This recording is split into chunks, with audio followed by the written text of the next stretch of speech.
நீ பேண்ட் சட்டை போட்டு நீ உட்காந்துங்கிறீங்களா, இப்படிலாம் பேசுறீங்களா, இதுவே பெரியார் தானாக்கா, கோவம் வருமா வராதா? இல்ல எல்லாருமே அதான் சொல்றாங்க. இல்ல இல்ல பேசுறதுக்கு அதான் காரணம், உட்காரத்துக்கு அவர் தான் காரணம். அப்புறம் என்ன கேட்டா நல்லா கேட்ட போறோம். ஷர்ட் போட அவர் தான். ஆமா சரி, நீ பெரியார் வரதுக்கு முன்னாடி 1919 அரசியல் காங்கிரஸ்குள்ள வராது.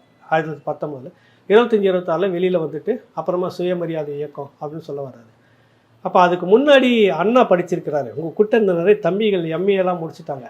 யார் படிக்க வச்சது? டபுள் எம்ஏ முடிச்சிருக்காரு அண்ணா. யார் படிக்க வச்சது? பெரியாரா படிக்க வச்சாரு. அவர் கொஞ்ச காலம் வந்து ஈவே ராமசாமி நாயக்கரா தானே இருந்தார்.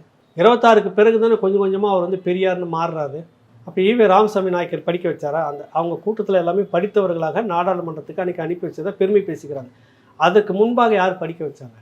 மிஷினரிகளுடைய பள்ளிக்கூடமும் இந்து இருக்கக்கூடிய விவேகானந்தா போன்ற இது நிறுவனங்களும் அவங்க வழியில் படிக்க வச்சுக்கிட்டு இருந்தாங்க. அவங்களுடைய இது இல்லாமல் அதுக்கு முந்தின காலகட்டத்திலேயே வந்து நிறைய பள்ளிகள் வந்துடுச்சு, புள்ளி விவரத்தோடு இருக்குது. அதை ஒரு நாளைக்கு தனியாக பேசலாம்.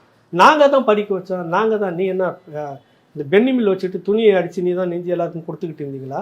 பெரம்பூரில் பென்னி மில் இருக்குதுல்ல, நீங்கள் தான் அதை துணி நெஞ்சு தமிழ்நாட்டு மக்களுக்கெல்லாம் பேண்ட் சட்டை போட்டு நீங்கள் தான் கொடுத்தீங்களா?